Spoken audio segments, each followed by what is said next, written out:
आज स्टूडेंट्स हम ये सीखने वाले हैं कि एक श्रेणीबद्ध एलसीआर परिपथ के लिए जो अनुनाद की तीक्ष्णता होती है उसे किस तरह से परिभाषित किया जाता है, और श्रेणीबद्ध एलसीआर परिपथ के लिए बैंड विस्तार हो या गुणवत्ता गुणांक उसे परिभाषित किस तरह से करते हैं और उससे संबंधित सूत्र का निगमन किस तरह से करते हैं। तो चलिए इन सभी कॉन्सेप्ट्स को समझने के लिए बिना टाइम बर्बाद किए शुरू करते हैं आज के इस वीडियो को।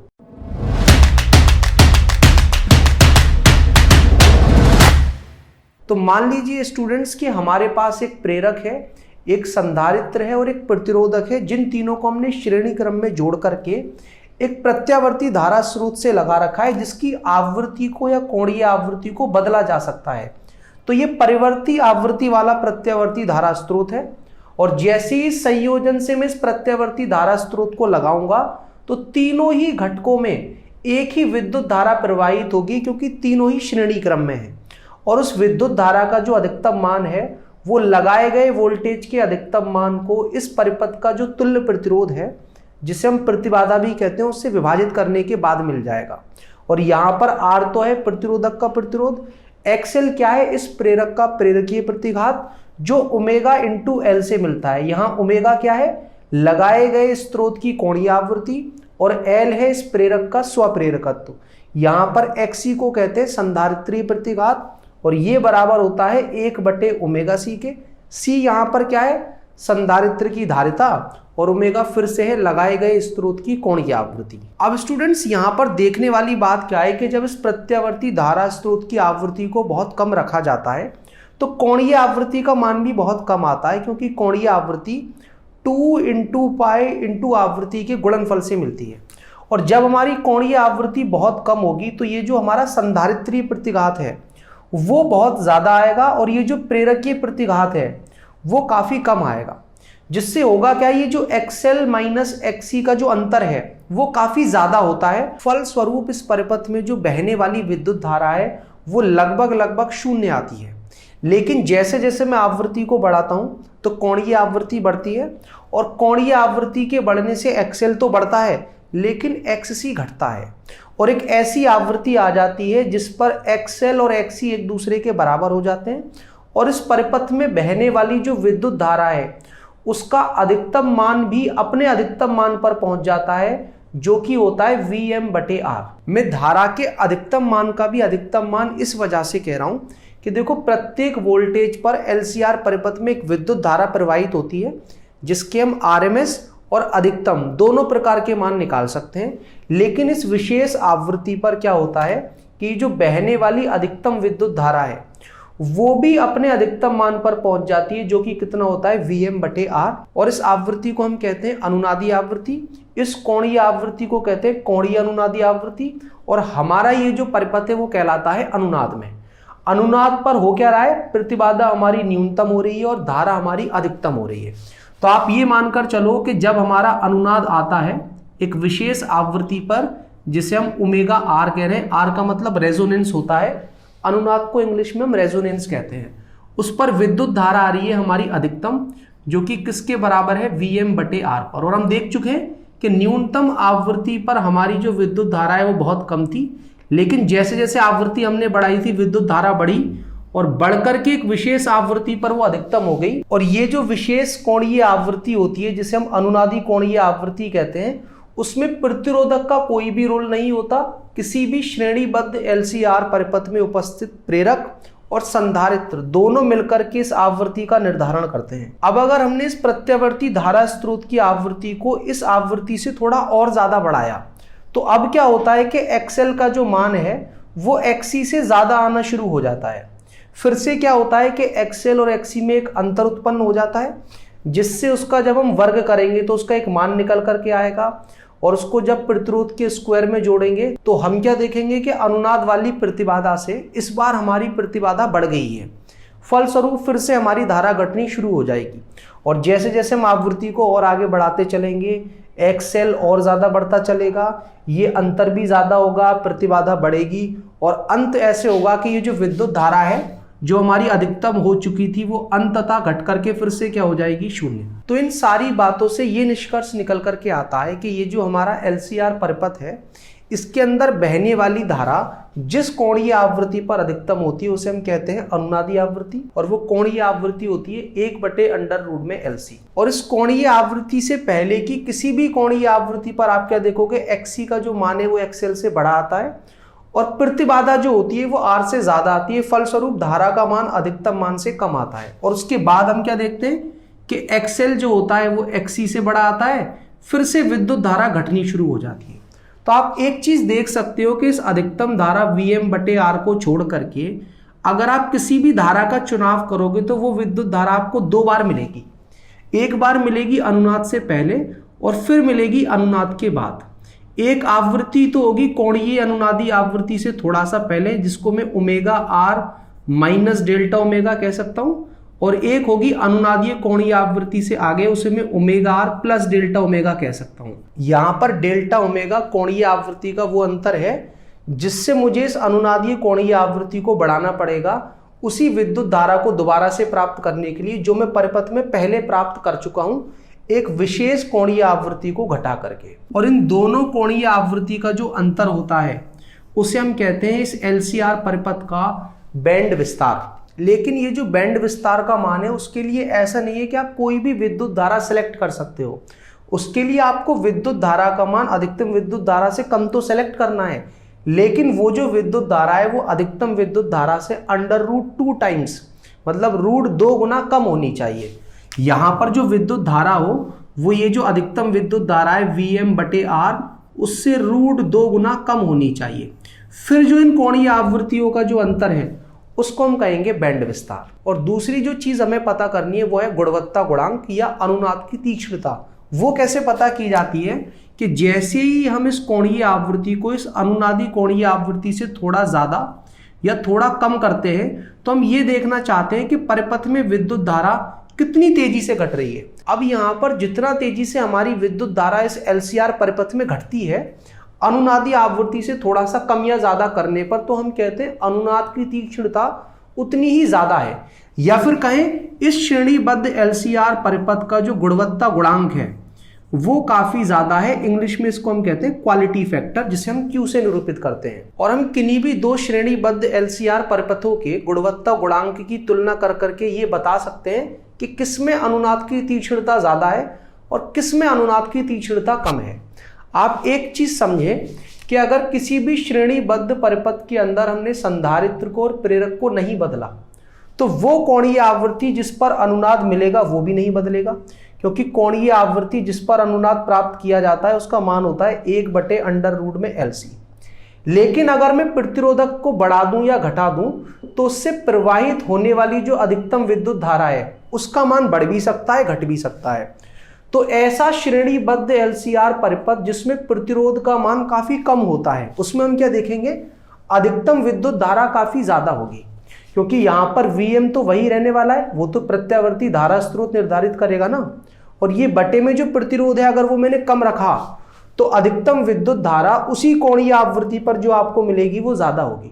यहां पर जो ये मैंने दोनों ग्राफ दिखाए हैं तो ये तो हमें दिख रहा है कि अधिकतम विद्युत धारा एक ही कोणीय आवृत्ति पर मिल रही है। इसका मतलब कि श्रेणीबद्ध LCR परिपथ में जो प्रेरक और संधारित्र हैं उनके मान एक ही हैं, या फिर कहें उन दोनों का गुणनफल एक ही है। लेकिन हम ये भी देख पा रहे हैं कि ये जो हमारा दूसरा वाला ग्राफ है इसमें धारा का जो अधिकतम मान है वो पहले वाले परिपथ में जो धारा का अधिकतम मान है उससे ज्यादा आ रहा है। तो ये जो हमारा दूसरा वाला LCR परिपथ है इसमें प्रयोग किए गए प्रतिरोधक का जो प्रतिरोध है वो काफी कम है। और आप यहाँ पर ये भी देख सकते हो कि अगर मैं इन दोनों ही परिपथों में कोणीय आवृत्ति को एक ही मान से बढ़ाऊं तो मैं क्या देखता हूं कि दोनों ही परिपथों में विद्युत धारा गिरती है।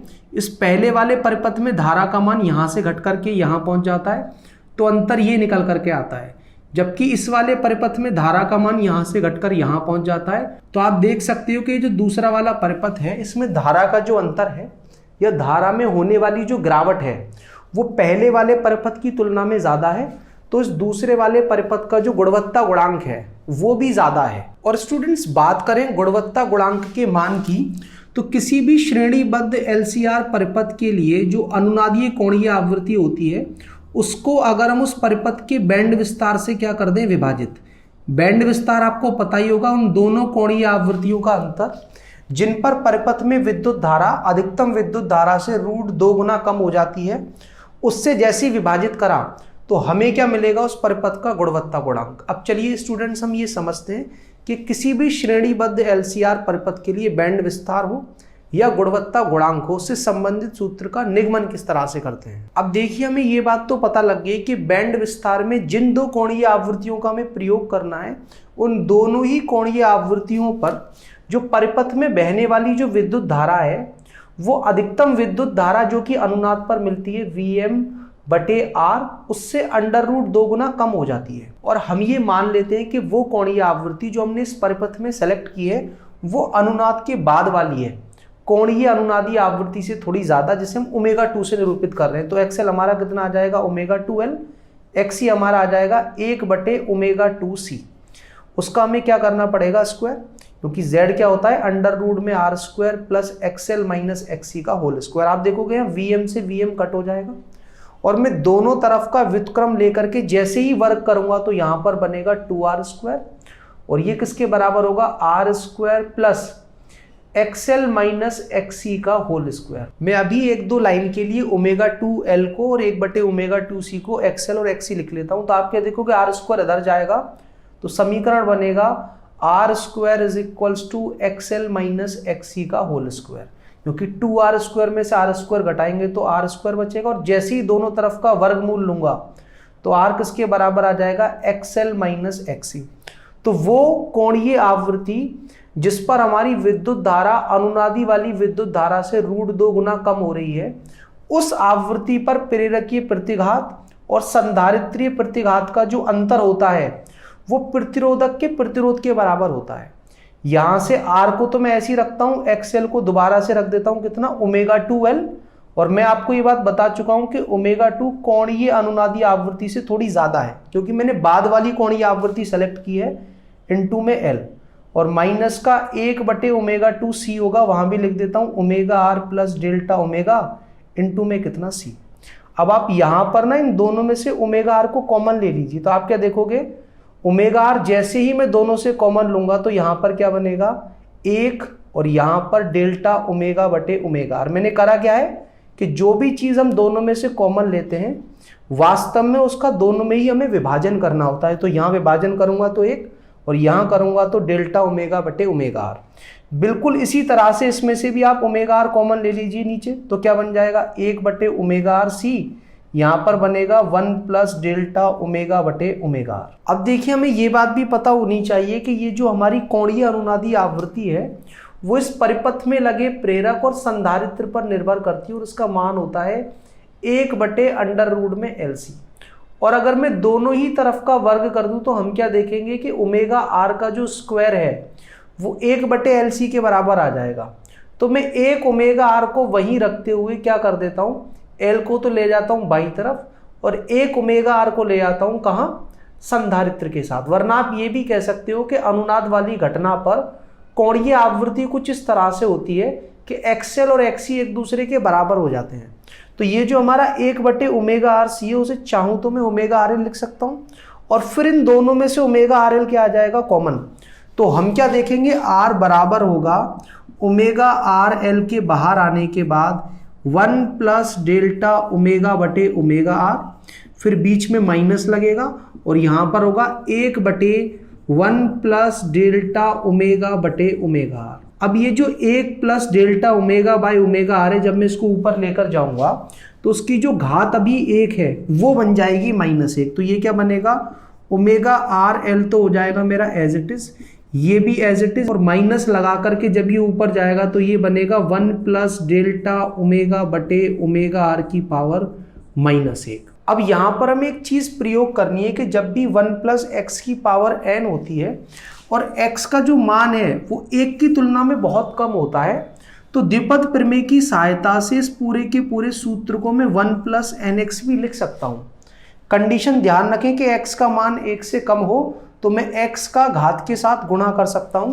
तो यहां पर जब मैं -1 का इसके साथ गुणा करूंगा, क्योंकि डेल्टा ω/ω/R 1 की तुलना में काफी कम होता है, तो गुणा करते ही ये क्या बन जाएगा, 1 माइनस डेल्टा ओमेगा बटे ओमेगा आर, और जब माइनस का अंदर गुणा करूंगा तो ओमेगा आर एल तो आएगा as it is, 1 plus delta omega बटे omega R as it is, minus का गुणा 1 से करा तो -1, और यहां पर जो अभी ये प्लस माइनस बन चुका है, माइनस का माइनस से गुणा करने के बाद क्या आएगा, प्लस का डेल्टा ओमेगा बटे ओमेगा आर। आप देखोगे 1 से 1 कट जाएगा और ये r अब बराबर आ जाएगा ओमेगा आर एल, और ये लघुत्तम समान होने के कारण 2 डेल्टा ओमेगा बटे ओमेगा आर। यहां आप देखोगे ओमेगा आर से ओमेगा आर गया, तो ये जो 2 डेल्टा ओमेगा है यही तो हमारा बैंड विस्तार होता था जिसे हमें निकालना है। तो आप देख सकते हो L को अगर मैं R के विभाजन में ले जाऊं तो R बटे L जो है वो बराबर आ जाएगा 2 डेल्टा ओमेगा के। और ध्यान रहे कि बैंड विस्तार उन दोनों कोणीय आवृत्तियों का अंतर है जिन पर विद्युत धारा का जो मान है, पहली बात वो समान होता है, और ये जो विद्युत धारा होती है वो अधिकतम विद्युत धारा से √2 गुना कम हो जाती है। और ये बैंड विस्तार जो है वो परिपथ में लगे प्रतिरोध और परिपथ में लगे प्रेरक पर निर्भर करता है। और ये बात आपको पता हो कि बैंड विस्तार का मान जितना कम होगा हम कहेंगे कि उस परिपथ में अनुनाद की तीक्ष्णता उतनी ज्यादा है, मतलब बहुत तेजी से उस परिपथ के अंदर हमारी विद्युत धारा घट रही है जैसे हम अनुनादी कोणीय आवृत्ति से थोड़ा ज्यादा या कम आवृत्ति को करते हैं। और वास्तव में हमें अनुनाद की तीक्ष्णता निकालनी होती है गुणवत्ता गुणांक से। उसके लिए हमें कोणीय आवृत्ति को बैंड विस्तार से विभाजित करना होता है। कोणीय आवृत्ति हम देख चुके हैं कि वो 1/√LC के बराबर होती है, और अभी हमने बैंड विस्तार देखा है कि वो R/L के बराबर होता है। L कहाँ चला जाएगा, ऊपर। और फिर मैं इसको ऐसे भी लिख सकता हूँ 1/R तो एज इट इज, L का मतलब हम अंडर रूट में L² भी लिख सकते हैं, वही है, ये बाहर निकालूंगा तो L ही आएगा, और यहाँ पर √LC है ही, तो एक L से एक L कट जाएगा। तो किसी भी श्रेणीबद्ध LCR परिपथ का जो गुणवत्ता गुणांक होता है वो परिपथ में लगे प्रेरक, संधारित्र और प्रतिरोधक तीनों ही मिलकर निर्धारित करते हैं। और किसी भी परिपथ का जो गुणवत्ता गुणांक है उसको अच्छे से अच्छा अगर आपको करना है तो आप उस परिपथ में प्रतिरोधक का मान कम से कम रखें, और प्रेरक बटे धारिता का जो मान है वो ज्यादा से ज्यादा होना चाहिए। तो जिस परिपथ का गुणवत्ता गुणांक ज्यादा होता है हम कहते हैं कि उस परिपथ में अनुनाद की जो तीक्ष्णता है वो काफी अच्छी है या काफी ज्यादा है। और इससे हमारा तात्पर्य यह है कि जैसी हम अनुनादी कोणीय आवृत्ति से कोणीय आवृत्ति को बढ़ाएंगे या घटाएंगे तो हमारी जो विद्युत धारा है वो उस परिपथ में बहुत तेजी से घटेगी। और यहाँ पर जो विद्युत धारा हम प्रयोग कर रहे हैं वो आप ध्यान रखें, क्योंकि मैं बार बार रिपीट कर रहा हूं कि वो विद्युत धारा अनुनादीय कोणीय आवृत्ति पर जो विद्युत धारा थी Vm/R उससे हमने √2 गुना कम रखी है। अब स्टूडेंट्स आपको ये तो समझ में आ गया होगा कि किसी भी श्रेणीबद्ध LCR परिपथ में अनुनाद की तीक्ष्णता हो, बैंड विस्तार हो या गुणवत्ता गुणांक हो, उन्हें किस तरह से परिभाषित किया जाता है। अब स्टूडेंट्स अगला सवाल ये उठता है कि गुणवत्ता गुणांक से या बैंड विस्तार से संबंधित किस तरह के प्रश्न हमसे पूछे जा सकते हैं। और अगर आप ये जानना चाहते हो कि इस टॉपिक पर बेस्ड किस तरह के प्रश्न हमसे पूछे जा सकते हैं वो आप इस वीडियो पर क्लिक कर समझ सकते हो। और अगर आप अध्याय 6 विद्युत चुंबकीय प्रेरण से संबंधित कुछ भी पढ़ना चाहते हो तो आपके लिए हमने प्लेलिस्ट तैयार की है, इस पर क्लिक कर आप जो टॉपिक चाहो वो पढ़ सकते हो। और कुछ ना समझ में आए तो बेझिझक अपना सवाल मुझसे कमेंट करके पूछ सकते हो।